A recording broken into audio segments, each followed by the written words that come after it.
Bismillahirrahmanirrahim. Assalamualaikum warahmatullahi wabarakatuh. Selamat pagi.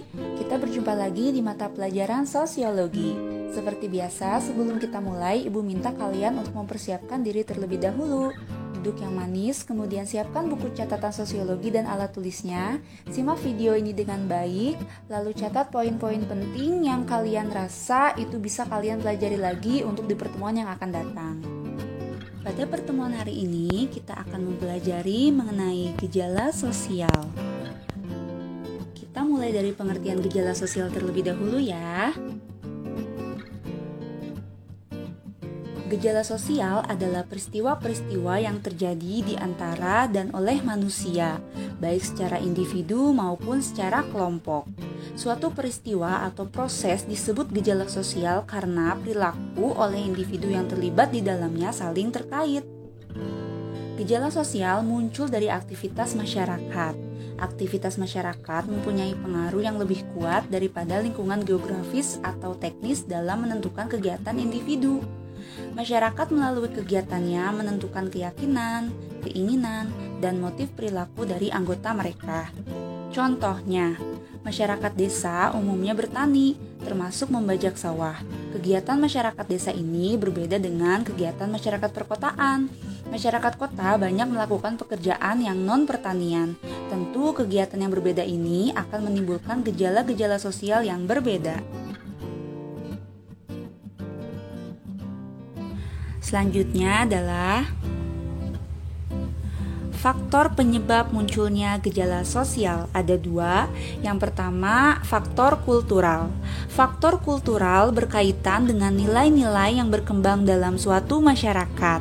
Nah, nilai-nilai yang dipelajari seseorang sejak kecil hingga dewasa ini akan membentuk pola pikirnya. Contoh gejala sosial dari faktor kultural misalnya seperti gotong royong, kemiskinan, juga perilaku menyimpang. Dan faktor penyebab munculnya gejala sosial yang kedua adalah dari faktor struktural. Dalam faktor struktural ini, suatu keadaan yang mempengaruhi struktur.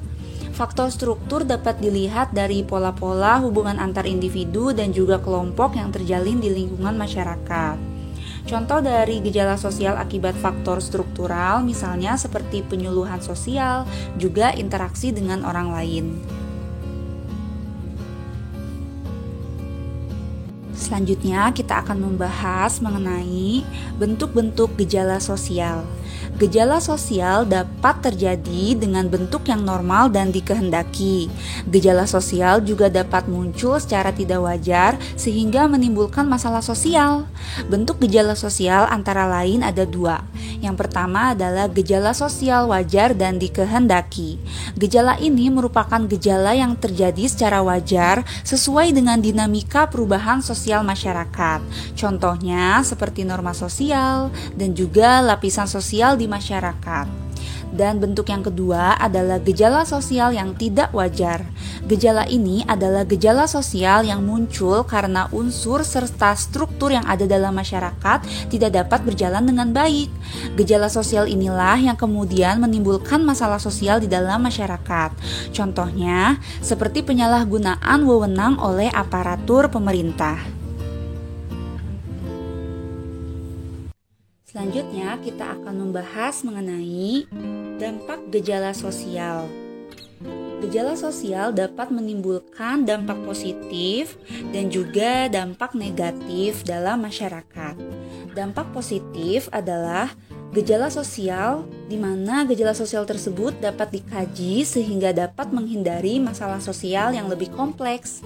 Contoh dari dampak positif dari gejala sosial misalnya seperti berkembangnya industrialisasi, kemudian adanya upaya untuk meningkatkan kesetaraan gender, kemudian kesadaran politik semakin tinggi, tingkat pendidikan formal semakin tinggi, juga meningkatnya penguasaan ilmu pengetahuan dan teknologi.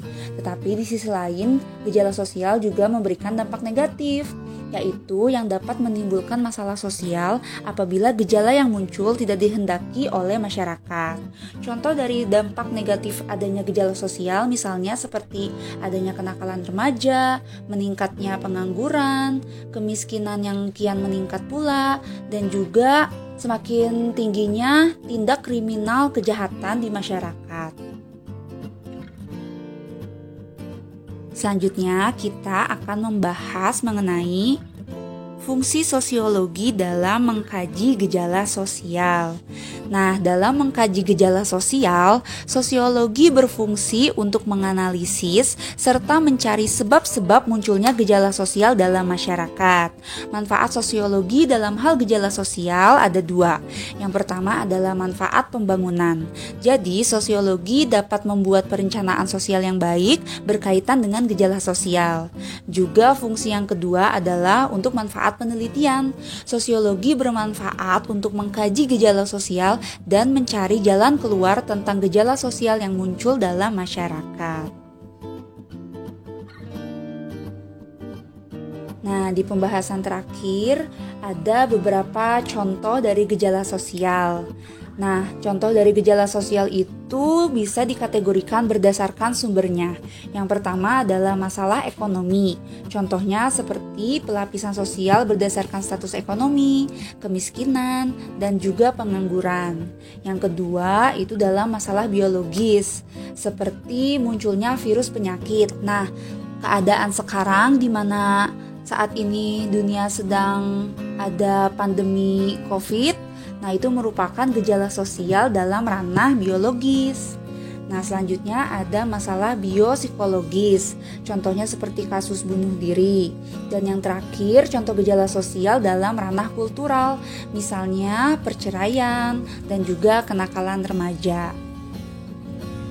Nah, untuk pertemuan hari ini Ibu cukupkan sekian. Kita sudah membahas mengenai gejala sosial, baik itu dari pengertiannya, kemudian faktor penyebabnya, bentuk-bentuknya. Selanjutnya ada dampak dan juga fungsi sosiologi dalam mengkaji gejala sosial itu sendiri, dan juga sudah dipaparkan mengenai contoh dari gejala sosial. Sekian dari Ibu. Sampai jumpa minggu depan. Terima kasih. Wassalamualaikum warahmatullahi wabarakatuh.